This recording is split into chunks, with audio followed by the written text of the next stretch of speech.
Good.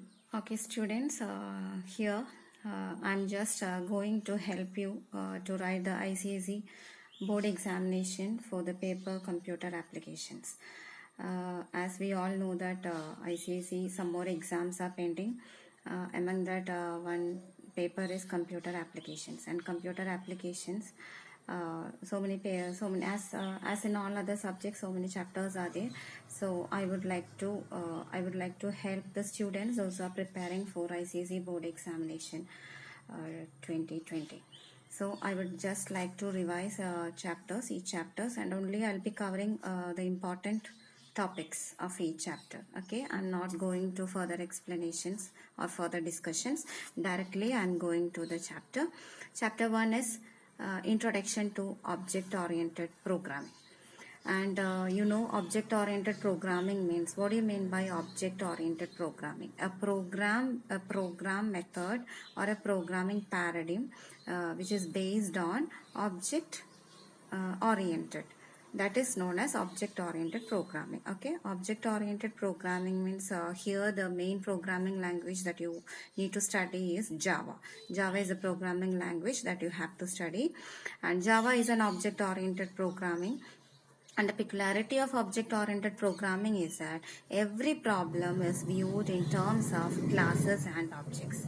Okay, Java is an object-oriented programming, and because of that reason, in Java program will be considered in terms of class as well as objects. Now we'll go to class. What is a class? Class means it's a blueprint or a template which represents a group of objects that share common characteristics and behavior. Class is a group of objects that share common characteristics and behavior. And the next topic is object. What's an object? Object means it is an identifiable entity with its own characteristics and behavior. Each object will be having its own characteristics and behavior.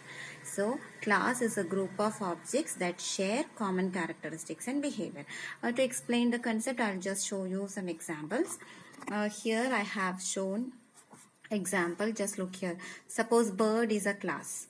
Bird is a class. The examples for the related objects can be parrot, crow. Then you can consider some more examples such as pigeon, then peacock, etc. So for the time being I am taking only two examples, parrot and crow.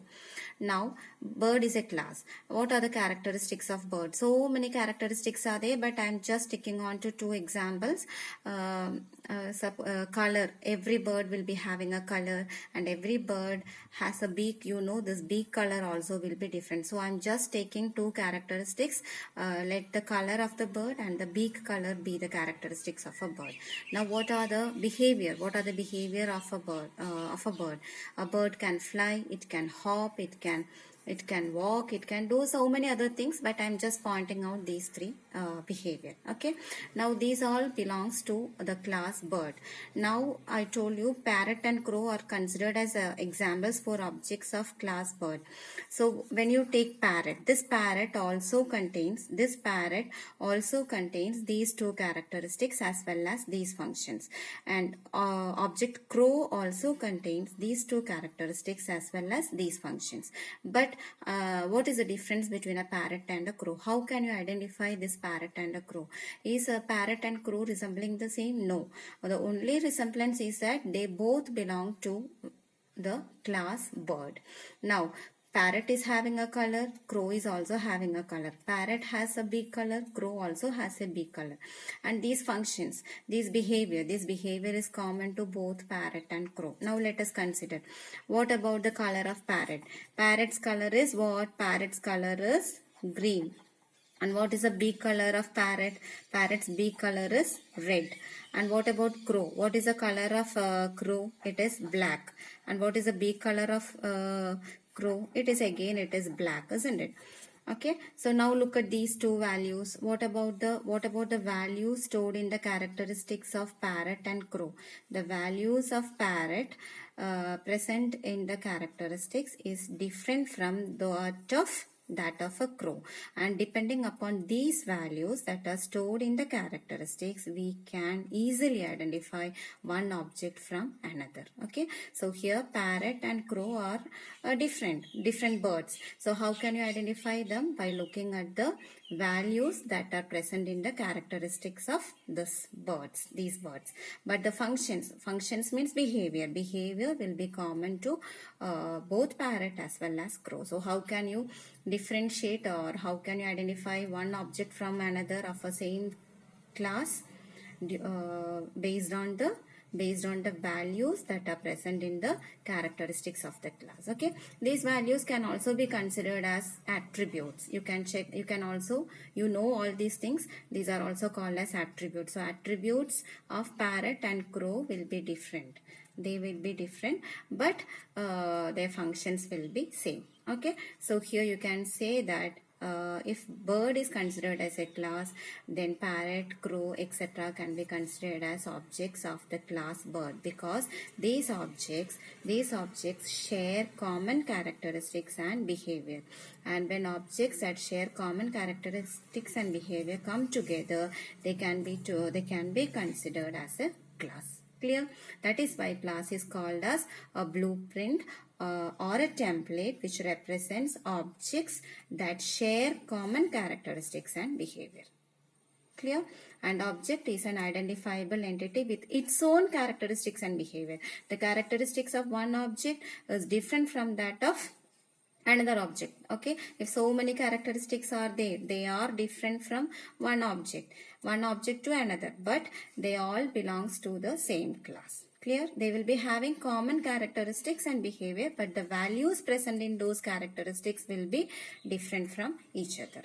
Is it okay? Now how do these objects communicate with each other? One object communicates with another object with the help of what? Messages. Okay, objects communicate through messages. And the other term for messages, function. Clear? Now we are going to the basic concepts of object-oriented programming. You know basic concepts of object-oriented programming, very simple. I'll just explain firstly. First one is data abstraction. What do you mean by data abstraction?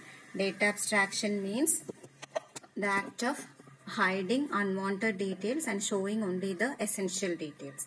Data abstraction is the act of hiding unwanted details and showing only the essential details. Example for data abstraction can be what? ATM. ATM can be considered as example for data abstraction. Okay, and the second one is data encapsulation. What do you mean by encapsulation? Encapsulation means the wrapping up of data and functions into one unit. The wrapping up of data and functions into a single unit is called as encapsulation.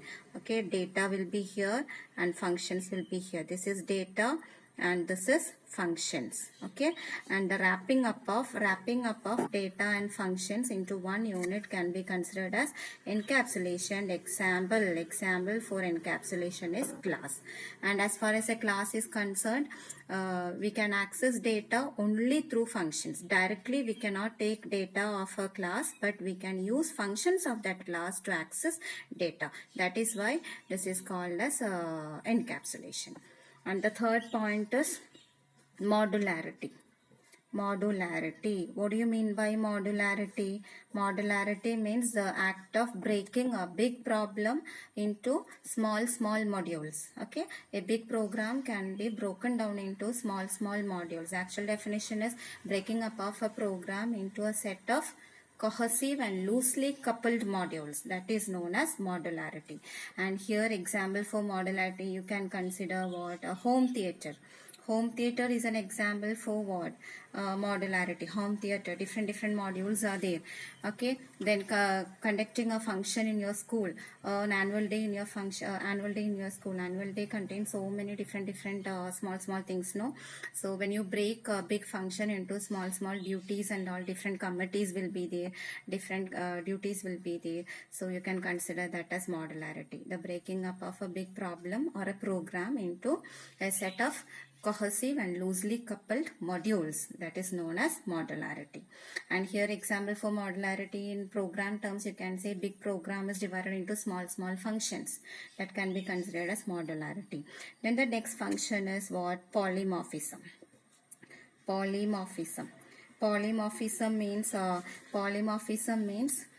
the way in which a message or a data behaves differently in different situations. Okay, polymorphism means the way by which a message or data or an object which behaves differently in different situations, that is known as polymorphism.